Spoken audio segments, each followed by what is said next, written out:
Hey, happy Friday, everyone. Hope you are doing well. It's the end of the work week for most people, and it's a chilly morning today. It was in the 40s, mid 40s, when I left the house and got to work. Yeah, so stay warm. I love this weather, though. It's my favorite weather, winter time. Anyways, this is in the raw, unscripted, unpracticed, unedited conversation. And today I want to talk about money. Everybody loves money, right? That's the thing that everybody loves. But how should we view money? What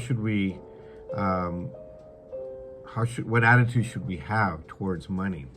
You know, it's a very important topic in the Bible. There's over 2,000 references in the Bible about money. It's the topic that Jesus spoke most about when he was here on earth. More than anything, he spoke about money. And why? Why is it so important? Does it emphasize it so much in the Bible? Why is it emphasized? And so, I think it has to do with our mentality. And the reason is because, we have to have the right mentality about money. Like I said, I know everybody needs it. We need it. That's a fact. We all need money to survive. But sometimes we could become obsessed with having, more and more money. And if we do it with the wrong reasons, then it's not going to be good.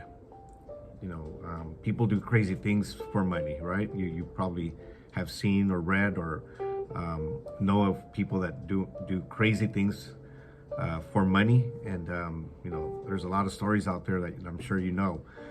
But this is what the Bible says about money. Jesus actually spoke this, and he said, "Don't store up treasures here on earth, where moths eat them and rust destroys them, and where thieves break and steal. Store your treasures in heaven, where moths and rust cannot destroy, and thieves do not break in and steal."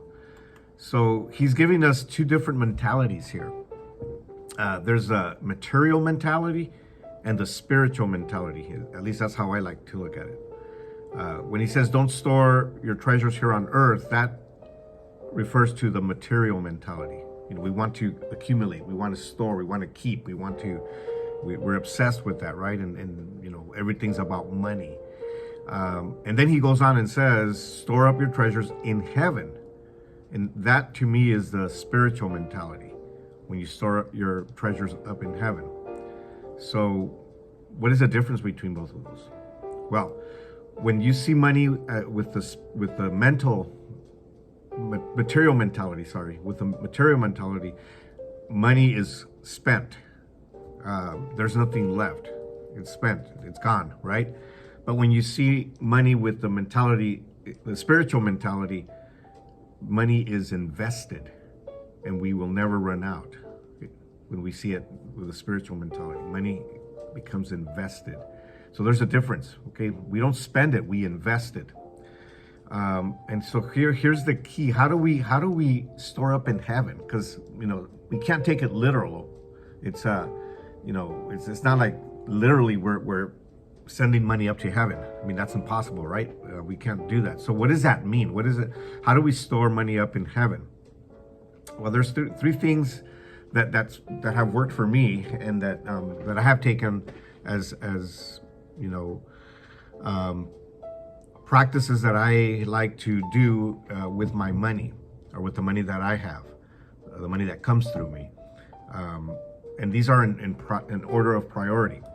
The first thing that we need to understand is that we need to honor God with our money. We need to honor Him, and it's about honor, really. Having money is when you have money, how are you honoring God? And it says in the Bible, honor the Lord with your wealth and with the best part of everything you produce.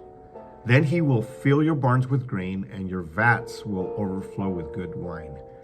So here he's talking about, when we honor God with our money, with our wealth, with the best of everything that we produce, when we do that first, remember I said it was an order of priority. When we do that first, we will never have need for food or happiness. Okay, your barns will be full of grain. That's food. That's our daily bread, and your vats will overflow with good wine. And in this instance, it refers to having a joyful life, right? And so that is one principle that has worked for me in my life. The second principle, and the next thing in the order of priorities, is provide for your family. And this has to do with responsibility. So the Bible also says something about this. It says, anyone who does not provide for their relatives or their family, and especially for their own household, has denied the faith and is worse than an unbeliever. So first we honor God, then we honor our family. We provide for our family. So, whatever your situation is, if you're the head of the household, or if you are you don't have you're not married, maybe you don't have, but you're providing for your family. You're helping your family. You're making sure your family is well, and you are making sure that there's no needs in your family. So, in your household. So it's important that we do that. That's the second thing in priority. And then the third thing that I think is important to store up your treasures in heaven, to invest in heaven, is help the needy. And it's about generosity. Okay, help the needy. The Bible says caring for the poor is lending to the Lord, and you will be well repaid. And there's always a way that we can help somebody that's in need. You can do it through your church. You can do it through charitable donations to a cause that you believe in. You can do it by helping somebody on the street, maybe, if that's the case. Or you can also do it by donating. We like to do this at our house. Every so often we go through our closet and we look at our clothes, and whatever we haven't worn in a few months, we donate it to the Salvation Army or the Goodwill, because we know that somebody else will benefit from this that is in need. So we donate our clothes, and as we purchase new clothes, we make sure that every time we purchase a pair of pants, for example, I look for a pair of pants to donate, because I don't want to accumulate. I don't want to store up my treasures here on earth. I want to invest. I want to help those that are in need. So again, how do you store up in heaven? First, you recognize God. You honor God with what you have. Number two, you provide for your family. Make sure that there's no needs in your family, in your household, wherever, whoever you live with and whoever is part of your family. And number three, you help the needy. You help the people that are in need. And when you do those three things, you are investing, and it will never run out.